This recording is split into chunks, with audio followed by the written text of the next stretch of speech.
प्रत्येक व्यक्ति के जीवन में असफलताएं भी आती हैं। ऐसा कोई भी महापुरुष या देवी देवता या संत या गुरु या सामान्य मनुष्य या जितने भी नेता हों या अभिनेता हों, सभी के जीवन में असफलता का भाव चिंतन अर्थात असफलता अवश्य आती है, परंतु असफलता को वे सफलता में तब ही बदल पाते हैं जब वे उस असफलता के मूल कारणों की ओर ध्यान देते हैं, मूल कारणों की ओर वे चिंतन देते हैं। और जब वे ध्यान देते हैं, चिंतन देते हैं, विचार करते हैं कि मुझे किस कारण से मुझे असफलता मिली, किस कारण से मैं सफल नहीं हो पाया, जब यह विचार करते हैं और उस विचार के साथ साथ पुनः क्रियाशील होते हैं, तब वे उत्तरोत्तर धीरे धीरे धीरे धीरे सफलता की सीढ़ी की ओर चढ़ते हैं। कल भी समय क्या बताया, क्या मैं अपने उच्चता की ओर चढ़ना है तो एक एक सीढ़ी चढ़ के हम उच्चता की ओर चढ़ सकते हैं। आपको भी यहां स्टेज पर आना है तो 6 सीढ़ियां बनी हुई है, 1 2 3 4, तो 6 सीढ़ियां चढ़ेंगे तब आप स्टेज पर मेरे पास में आ पाएंगे। एकदम तो जब मार के आ नहीं सकते, हो सकता है कि टांग में कुछ फ्रैक्चर हो जाए, कुछ लग भी जाए। जीवन में भी ऐसा ही है, जो असफलता के बारे में विचार करते हुए किस कारण से मुझे असफलता मिली और असफलता के कारणों को विचार करने के बाद उसे चुनौती के रूप में स्वीकार करता है कि नहीं, मुझे इन कारणों से असफलता मिली कि मेरे कार्य करने की क्षमता में थोड़ी कमी थी, या मैं क्रियाशीलता में मैंने न्यूनता रखी, या मैंने पूरा समय नहीं दे पाया। अनेक अनेक रीजन हमें स्वयं को मालूम पड़ जाते हैं, स्वयं हम जान सकते हैं और किसी से पूछने की आवश्यकता ही नहीं रहती है कि मैं असफल क्यों हुआ। चाहे परीक्षा में फेल होना हो, चाहे व्यापार में फेल होना हो, चाहे गाड़ी चलाने में फेल होना हो, चाहे जीवन के जो भी हम सुख की कामना के लिए क्रिया कर रहे हैं, कार्य कर रहे हैं, उसको प्राप्त नहीं कर पा रहे हो, वो असफल क्यों हुए। चाहे साधना में सिद्धियों का भाव चिंतन हो, क्यों उसमें साधना में सफलता नहीं मिल पाई, उसका जब विश्लेषण करते हैं, उसका जब हम आकलन करते हैं और जब हमें एहसास होता है कि नहीं, अमुक अमुक कारणों से मैं अपने कार्य में सफलता प्राप्त नहीं कर पाया, बिजनेस अच्छा नहीं चल पाया, नौकरी अच्छी पद पर नहीं मिल पाई, नौकरी में प्रमोशन नहीं हो पाया, या धन का अर्जन नहीं कर पाया, या कर्जा क्यों हो गया, ऋण से क्यों युक्त हो गया, मेरे शरीर में रोग क्यों आ गए, इसके बारे में विचार करें, तब हमें एहसास होगा कि नहीं, अमुक अमुक कारण से शरीर में रोग आ गए, अनगल खान पान किया, या जो स्वयं हम अपना जीवन का दर्पण जान सकते हैं। जब उसको हम एहसास कर लेते हैं और उसको चुनौती के रूप में लेते हैं कि नहीं, मेरे जीवन में यह असफलता कारण है, मुझे इसको निस्संदेह करना है, समाप्त करना है, उसके लिए मुझे क्रियाशील होना है, तब हम जीवन में सही रूप में सफलता को प्राप्त कर पाते हैं। और ऐसी ही सफलता को प्राप्त करने के लिए विशेष रूप से जो भी आपके जीवन में, मैंने क्या बताया, हर एक के जीवन में असफलता का भाव चिंतन आता ही है। कोई आप कोई बहुत दीनहीन से नहीं है, कोई मैं बहुत ज्यादा श्रेष्ठ नहीं हूं, मेरे भी जीवन में असफलता के भाव चिंतन आए होंगे, साधनाओं में सिद्धियों के भाव चिंतन असफलता आए होंगे, परंतु उन्हें एक मार्गदर्शन के माध्यम से, एक शक्ति के माध्यम से, एक सदगुरुदेव की चिंतन के माध्यम से उन असफलताओं को उन्हें चुनौती के रूप में स्वीकार किया और विजयश्री को प्राप्त हो सका। आप भी अपने जीवन में ऐसे ही विजयश्री को प्राप्त हो सकते हैं, निश्चित रूप से किसी न किसी शक्ति के माध्यम से। और वैसे ही जो भी आपके जीवन में असफलता का मतलब, जो भी आपके जीवन में शत्रु के भाव है, कोई शत्रु के भाव ही रहेंगे ना, चाहे मेरे में आलस्य रहा हो, चाहे मेरे में ज्ञान बुद्धि की न्यूनता रही हो, या कुबुद्धि के फलस्वरूप, या बिना विचार किए मैंने कोई कार्य कर लिया होगा, या मैंने उसको समय नहीं दिया होगा, तो ये शत्रु के भाव ही तो है। उन शत्रुओं का दमन कर सके हम। शत्रु कोई व्यक्ति नहीं है, मेरे आलस्य की भावना भी हो सकती है, मैंने पूरा समय नहीं दिया हो, मैंने ज्ञान ही नहीं रहा होगा कि मुझे कपड़े की दुकान को किस तरह से संचालित करना है, या किराने की दुकान को किस तरह संचालित करना है, और मैं उधर ही उधर रखता रहा, हो सकता है मैं कर्जे में युक्त हो गया। अर्थात मेरे भीतर में वह अज्ञानता का भाव है, समय नहीं देना पाना, वह भी मेरे भीतर में न्यूनता का भाव है। उस भावों को समाप्त करने के लिए उन शत्रुओं का दमन करना आवश्यक है जो भीतर में मुझे असफलता की ओर अग्रसर कर सकते हैं। और उन शत्रुओं का जब हम दमन कर लेते हैं तो निश्चित रूप से हम, जब मेरे जीवन में कोई शत्रु ही नहीं है, मेरे जीवन में कोई भी अवरोध वाले भाव ही नहीं है, मेरे जीवन में कोई कांटे ही नहीं है, तो निश्चित रूप से मैं सफलता की ओर अग्रसर हो पाऊंगा, निश्चित रूप से मैं श्रेष्ठता की ओर अग्रसर हो सकूंगा। उन असफलताओं को, उन शत्रुओं के दमन के लिए ही अभी विशेष रूप से आज इस महाकाली दिवस पर कर्ण पिशाचनी शक्तिपात दीक्षा और कार्तवीर्य अर्जुन शक्तिपात दीक्षा हम ग्रहण करेंगे। कर्ण पिशाचनी का तात्पर्य जो भी जीवन में पिशाच रूपी स्थितियां हैं, पिशाच का मतलब कोई भूत प्रेत नहीं है, जो मुझे अधोगति की ओर अग्रसर करे, जो मुझे अनगल क्रियाओं की ओर अग्रसर करे, उसे नेस्त नाबूद करना, वह कर्ण पिशाची शक्ति का भाव है, वह महाकाली शक्ति का भाव चिंतन है। चाहे वे शत्रु रोग के रूप में हो, चाहे धनहीनता के रूप में हो, चाहे आसपास के पड़ोसी के रूप में हो, चाहे परिवार के सदस्यों के रूप में हो, चाहे हमारे जहां नौकरी व्यवसाय कर रहे वहां हो, उन शत्रुओं को समाप्त नहीं करना है कि अमुक अमुक व्यक्तियों को बस जीवन से समाप्त करना, वह भाव नहीं है। उनके भीतर में जो शत्रुओं का, शत्रुता का भाव है, उसे समाप्त करना, वह कर्ण पिशाचनी के माध्यम से और कार्तवीर्य अर्जुन शक्ति के माध्यम से, अर्थात मैं भी कार्तिकेय की तरह भगवान सदाशिव महादेव का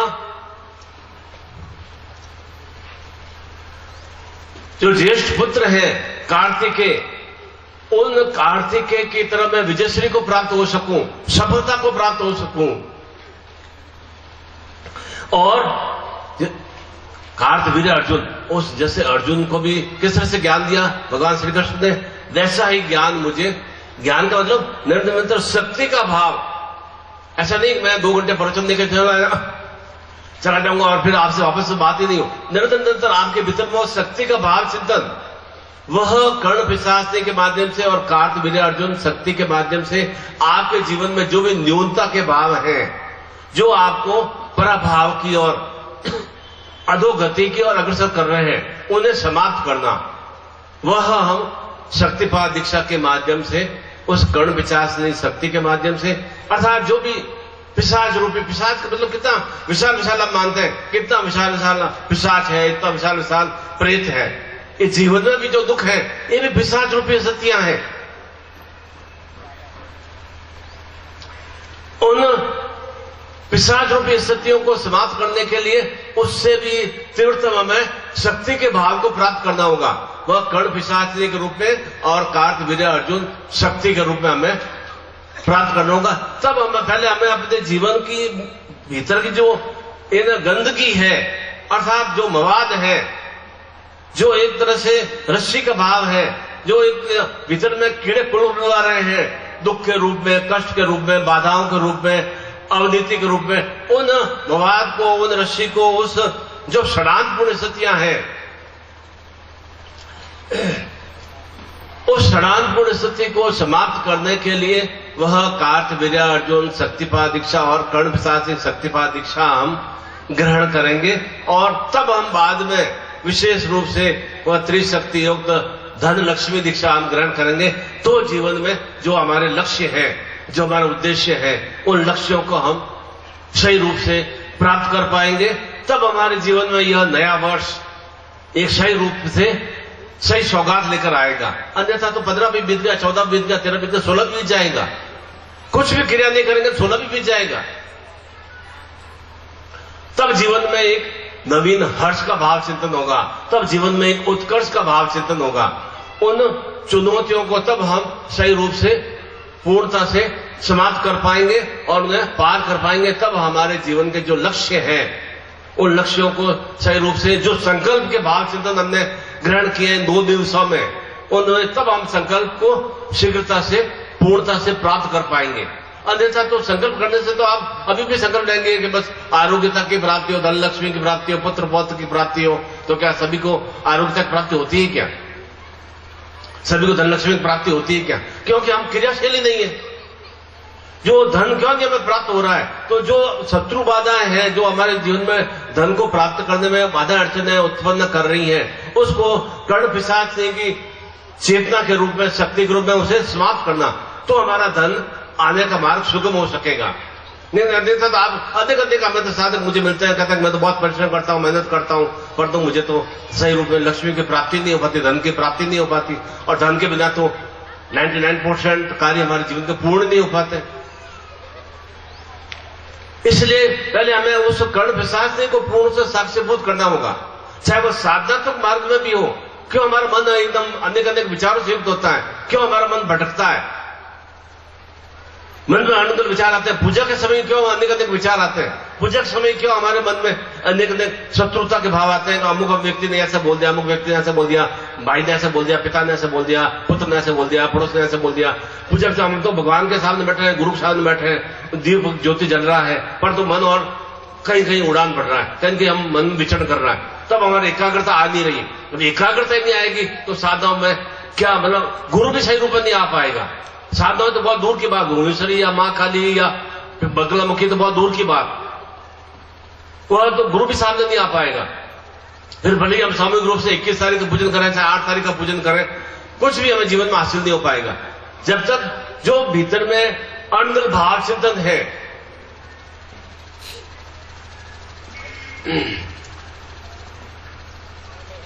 उस आनंद भाव चिंतन को समाप्त करने के लिए विशेष रूप से वह कर्ण पिशाच शक्तिपात दीक्षा और कार्तवीर्य अर्जुन चैतन्य दीक्षा, और तब उसके बाद विशेष रूप से अष्ट महालक्ष्मी शक्तिपात दीक्षा हम ग्रहण करेंगे तो जीवन में अष्ट सुखों से युक्त हो सकेंगे। पहला सुख निरोगी काया, दूसरा सुख घर में माया, तीसरा सुख सुलक्षणा पत्नी या पति, चौथा सुख श्रेष्ठ संतान की प्राप्ति, फिर यश, फिर आयु वृद्धि, फिर जीवन में धन की वृद्धि। ये सब तरह के अष्ट सुख हैं। अब आप बता दोगे आप कितना आरोग्य में हो। पहला सुख निरोगी काया, प्राण मैंने बोल तो दिया कि सर्वे भवन्तु सुखी ना, पर तो सुखी कौन है? कौन व्यक्ति सुखी है?